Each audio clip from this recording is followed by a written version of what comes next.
Le goût d'entreprendre, Doris Pradal. Et seconde partie du goût d'entreprendre en compagnie de Robert Bousquet, le président de Sterella. À nos côtés, Michel Dagras, un de nos référents éthiques sur Radio Présence. Bonjour Michel, première question à notre invité.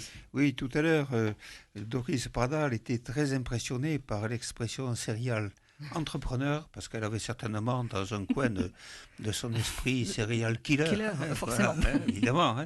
Mais il est évident que cette qualification sonne faux par rapport à ce dont vous avez parlé, en indiquant que vous avez eu le souci de repérer les paramètres humains quand vous avez pris la tête de Sterella et puis dans le fonctionnement de votre entreprise actuelle.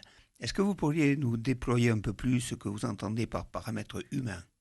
Oui, je peux ne prendre que l'exemple de cette entreprise, parce qu'effectivement, je suis serial entrepreneur. Le premier exemple que je pourrais vous donner, c'est l'aspect humain de celui qui va vendre avant de reprendre l'entreprise. Et ensuite, j'aborderai le sujet sur les employés, bien entendu. Mais de mon point de vue, j'en suis pas à la première reprise. Quand vous reprenez une entreprise, bien sûr qu'il y a des paramètres de prix qui entrent en ligne de compte. Mais l'expérience que j'en ai aujourd'hui me fait penser que si vous ne prenez pas en charge, si je puis dire, ou en étude, le paramètre humain de qu'est-ce qu'au fond, dans l'âme du vendeur, il y a et comment finalement l'accompagner, j'allais dire, l'accompagner dans cette transition de vie qui est extrêmement à la fois brutale et puis et une cassure par rapport au passé. Vous ne pouvez pas réaliser correctement, je dirais, l'opération. Ça, c'est une première réponse. Et dans le cas présent, j'ai compris que avec l'ancien PDG, il fallait qu'il y ait un temps de soft landing, comme un atterrissage en douceur d'un avion de 2 ans, ce qu'on a fait. Pour ce qui est des employés, l'exemple que je pourrais vous donner, c'est que la première chose que j'ai faite, et c'est vrai que je passe peut-être pour un farfelu, à l'époque, il y avait 78 employés par rapport à 165 5 ans après. J'ai pris le soin avec chaque employé, pas simplement des cadres dirigeants ou simplement des ingénieurs ou autres, avec chaque employé. Donc chez nous, ça va de l'ouvrier, les techniciens, les cadres, des cadres supérieurs, etc. J'ai pris le soin, y compris, et je tiens à le souligner, y compris avec une personne sourde et muette. Je me suis fait aider, bien entendu. Mais c'est une façon, si vous voulez, effectivement, de vous dire que ça a de l'importance pour moi, parce que si au fond, vous ne prenez pas ce temps nécessaire, alors évidemment, il y a toujours plein de choses autres à faire quand vous reprenez une entreprise, mais si vous ne faites pas, d'abord au début, vous ne le faites jamais. Et si vous ne faites pas ça, vous oubliez tout un tas de choses. Vous oubliez que telle personne, elle a telle compétence, et vous n'essayez pas, par la force des choses, puisque vous êtes ignorant. Première chose, c'est le renseignement. Il faut être renseigné. Et vous n'essaierez pas de faire évoluer cette personne-là vers, je dirais, ses zones de confort ou ce vers quoi elle va avoir. Pour ce qui est, ça c'est pour ce qui est des employés en général, pour ce qui est du management, il y a des tests assez célèbres qui s'appellent MBTI, Multi-Behavior Test Indicator. C'est assez simple, c'est selon 4 axes, vous définissez des profils. Et pour qu'une entreprise fonctionne bien, excusez-moi de l'expression, mais il ne faut pas qu'il y ait de trous dans la raquette. C'est-à-dire qu'il y a des gens qui sont faits pour l'organisation, il y a des gens qui sont faits pour rassembler, il y a des gens qui sont faits pour gérer plus des ressources humaines, il y a des gens qui sont faits plus pour imaginer les choses, créer les choses, et ce qui est nécessaire dans nos métiers, puisqu'il faut être très... Et donc, si vous ne vous intéressez pas à ces choses-là, qui sont les plus complexes, évidemment, parce qu'il faut arriver à rassembler toute une communauté sur un but commun, c'est que l'entreprise fonctionne, se développe avec harmonie, je tiens à ce terme d'ailleurs, et je n'envisage pas d'ailleurs différemment, si vous voulez, un développement d'entreprise. Et sur un plan personnel, je vous posais la question, on terminait là-dessus sur la première partie de cette émission. Est-ce que vous arrivez à vous y retrouver ? J'employais le terme garder la tête froide, mais ça veut dire vraiment, est-ce que vous trouvez votre compte ? Est-ce que vous êtes heureux dans ce que vous faites sur un plan Écoutez, c'est personnel ? très intéressant comme question.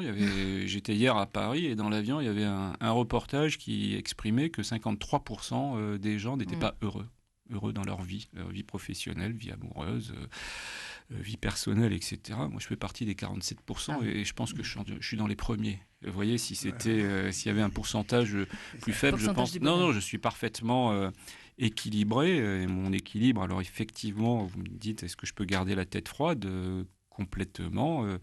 Alors moi, je trouve mon équilibre dans ce que d'autres penseraient être un déséquilibre, mais moi, mon équilibre, c'est là-dedans, effectivement. Ça vous correspond. Michel? Si vous aviez à décliner ce qu'on appelle, c'est un peu grandiloquent comme expression, les valeurs d'entreprise, qui parfois sont même rédigées dans un projet d'entreprise. Mais peu importe, les valeurs sur lesquelles vous et votre personnel se retrouveraient finalement pour vivre ensemble et jouer la carte de cette harmonie dont vous avez parlé tout à l'heure.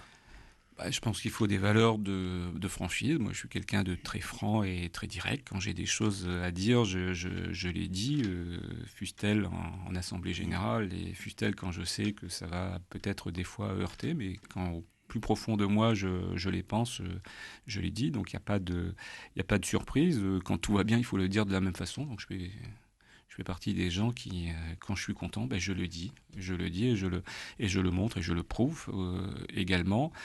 Des valeurs de transparence, aussi simple que ça. Après, c'est des valeurs. Moi, je suis très classique. C'est des valeurs de travail, d'honnêteté, et je pense que ça nous fait avancer aussi bien sur le plan professionnel que sur le plan personnel. Et ces valeurs, je les inculque, y compris évidemment à mes enfants. J'imagine que vous avez entendu parler d'entreprises libérées, avec tout le mythe que cela peut représenter, mais il y a un certain nombre de points d'attention, notamment en termes d'autonomie personnelle, de subsidiarité, tout ça. Est-ce que ça vous a touché par cela ? L'autonomie, oui, si je prends, il y a 5 entreprises dans le groupe et chaque entreprise, soit que l'on a racheté, soit que l'on a créé, soit, il n'y a que ces 2 cas-là. Je tiens à la tête de cette entreprise, pour ne parler que d'une seule personne, les personnes clés qui sont directeurs généraux, à ce qu'ils soient véritablement des entrepreneurs dans l'âme. C'est-à-dire que moi, je suis pas là je suis là pour donner un cadre, et je tiens à ce cadre-là. Pas plus tard que ce matin, j'ai envoyé une lettre de mission à l'un des directeurs généraux, pour fixer un cadre, mais je tiens à ce qu'ils aient effectivement beaucoup d'autonomie, parce qu'il faut, si on n'est pas engagé, soit dans la foi, soit c'est la même chose. L'entreprise, je veux dire, c'est quasiment un acte de foi, si vous voulez, parce qu'on passe effectivement beaucoup de temps et on pourrait perdre son propre équilibre dans ce brouhaha et puis à la fois intellectuel, de chiffres, etc. Je pense qu'il faut avoir cet engagement très fort. Et donc, il faut être autonome, il faut être Ok. Tout étant perfectible,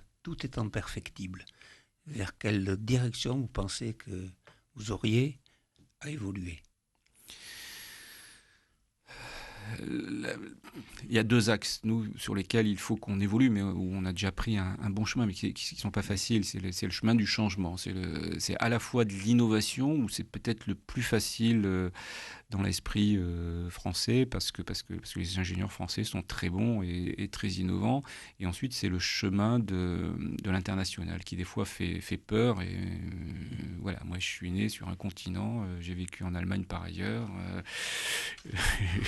J'avais des origines qui font que j'ai un peu ça aussi dans le sang. Ça, c'est des points qui sont à améliorer chez nous. Et mon attitude, c'est d'essayer de prendre les gens par la main et de les emmener et de leur montrer qu'il ne faut pas en avoir peur et que ça procure énormément de bonheur. Alors justement, vous avez cette soif de création, c'est presque addictif. C'est très addictif. C'est une drogue dure, mais qui ne fait pas mal. Alors quel conseil vous pourriez donner à ceux qui souhaitent entreprendre ? C'est une question délicate, parce que c'est très prétentieux de vouloir donner des conseils, mais néanmoins, je pense qu'il faut un juste équilibre. J'essaye d'avoir un juste équilibre entre ce que j'ai appris. Je suis ingénieur à l'école, j'ai fait un MBA, etc.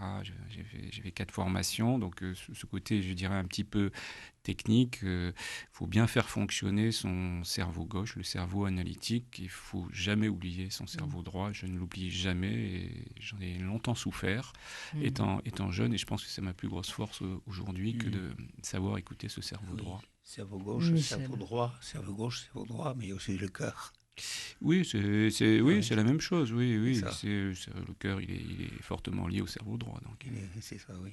Et les relations avec les autres, faire entreprise, prendre ensemble. Oui. Hein? Oui, moi je pense être quelqu'un qui je crois, il faudra interroger les salariés, hein. C'est pas à moi de dire ça, mais je pense être rassembleur, oui. Votre entreprise est lauréate du programme Accélérateur PME. Qu'est-ce que ça signifie pour un chef d'entreprise? Ça vous pousse à aller plus loin? D'abord, j'en suis très fier, mais j'en suis très fier au titre de l'ensemble des salariés, en tant qu'entreprise, pas en tant que moi-même.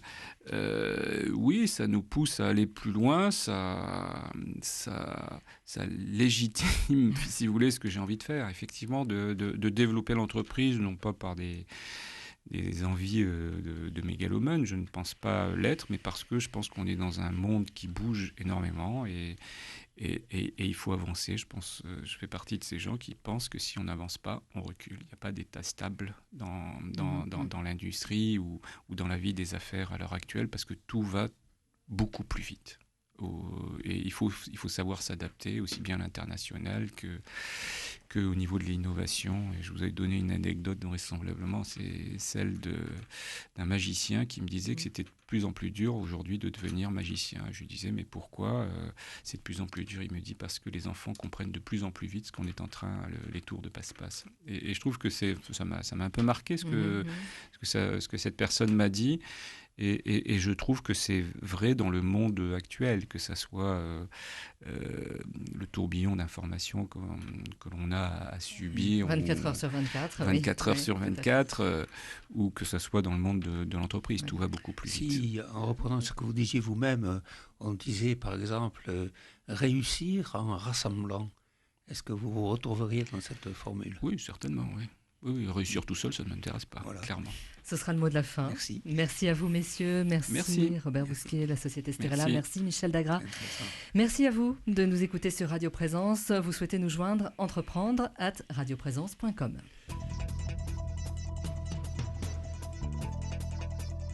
Retrouvez cette émission sur décideurenrégion.fr/midi-pyrénées. Le goût d'entreprendre, une émission en partenariat avec la Caisse d'épargne, la Banque des entreprises et des professionnels de Midi-Pyrénées.